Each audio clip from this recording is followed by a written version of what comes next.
Vice President Biden began meetings today with congressional leaders of both parties on ways to reduce the nation's long-term deficit. And while the participants may say they are looking for common ground, our next guest says they are actually playing class warfare and that neither side's plan will solve the problem. Joining us now is David Stockman. He served as the director of the Office of Management and Budget under President Ronald Reagan and also spent years on Wall Street in investment banking and private equity. So it's a pleasure to have you on with us, David. Class warfare. That's a pretty harsh statement. Well, if you look at the way the parties are positioning, you come to that conclusion. The Ryan plan exempts all of defense and security. It exempts all of Social Security and Medicare for the next 10 years.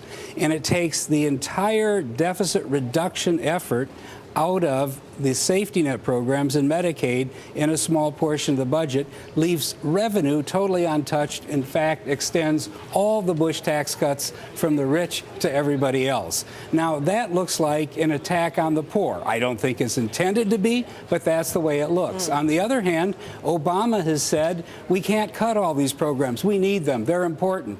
And so, therefore, we're going to need more revenue, but we're only going to get it from the top 2%. Well, to me, that looks like waging war on the very rich.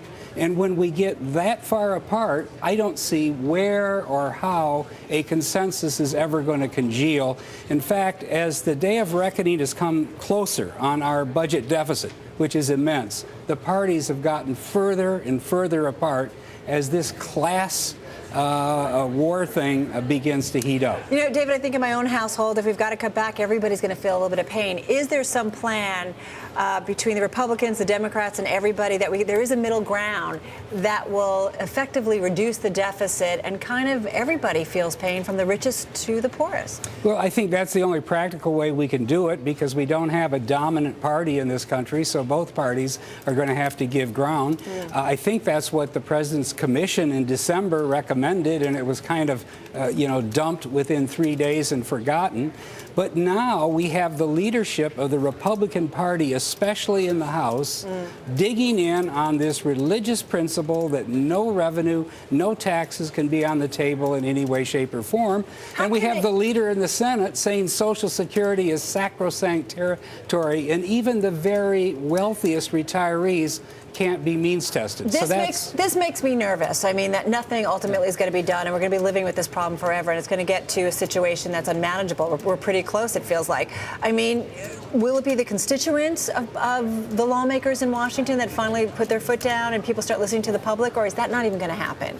No, I think are people so far removed from the political workings of Washington that they're not going to be more aggressive and talk to their lawmakers? Well, I think the people would respond if they knew the facts and if they'd been told the truth, but they haven't been. They've been lied to for the last 10 or 20 years by both sides, saying that we can live beyond our means, we can live high on the hog, so to speak, new entitlements, new tax cuts constantly, tax stimulus for everything that anybody can imagine, from energy all the way to infrastructure and education. And as a result of that, the country doesn't know that sacrifice is going to be required and that everybody's going to have to give up something. And I think it's going to take a major dislocation in the bond market, a real conflagration on the part of the people who have to buy all this debt before the country wakes up. Let's talk about, because you're so famous for working for Ronald Reagan and now saying that taxes need to be raised, and people,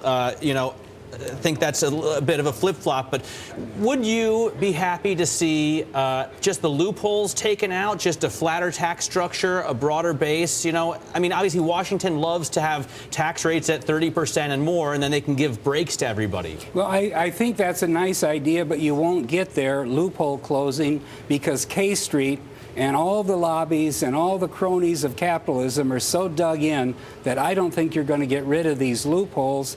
And the big ones that affect the middle class, like the homeowner's deduction for interest or the deduction we get for our employer health plan, those are the hundreds of billions of dollars. They won't happen either. So we need a new revenue source. And I think we ought to put a major tax on transactions on Wall Street because Wall Street is turned into a high-speed casino casino that really isn't that essential for the recovery that we need in this economy. So they need to start thinking about new revenue sources if we're going to close this gap, and that's one of them. How likely are we going to get that when you've got a guy that used to be at J.P. Morgan now in the White House? Well, that's the problem. The cronies of capitalism, the cronies of Wall Street totally dominate the Beltway, Washington, the Congress, the tax writing committees, the White House, the party organs on both sides. And as a result of that, we're basically allowing that group of people and those interests to drive the country towards bankruptcy, and we're not properly considering the broad public interest in what we need to do to have a solvent and at least, reasonably stable economy going forward. This doesn't sound, David, very optimistic at all, right? Because you're saying there's too much crony capitalism, so Wall Street won't be reined in. The tax code will never be reformed, and we're not going to get enough revenue out of that anyway. And then spending, I mean, regardless of what we see at Tea Party rallies, you know that Americans aren't really in favor of cutting Social Security, cutting Medicare, cutting back on defense spending. When you ask them in polls, even those who say deficit reduction is job number one, they'll say, but as long as you don't cut the stuff that I'm getting money for, right? So what happens? Well, there's good reason to be pessimistic. Even this noisy $39 billion cut package we had a month ago on the extension of the CR, that was all flim-flam and swindle. There wasn't $39 billion in that. Maybe there was $5 billion at best. And had anybody in the business community reported that they had $39 billion in a package that was this fraudulent, they would have every prosecutor in the country in the SEC on their tail right now. So this is a measure that even the Tea Party Republicans were taken to the cleaners by the old guard, by the cronies that run all these committees in Congress. So, it's a reason to be pessimistic. And I feel pretty pessimistic now, having talked with you. So, David, what's the best case scenario that's out there in your view? Is there one?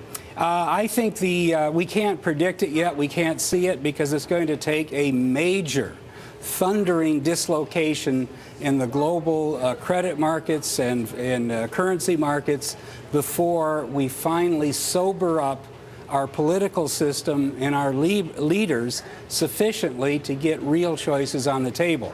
So the crash has to come first, unfortunately, and maybe we're closer than we think because in June the Fed is out of QE2.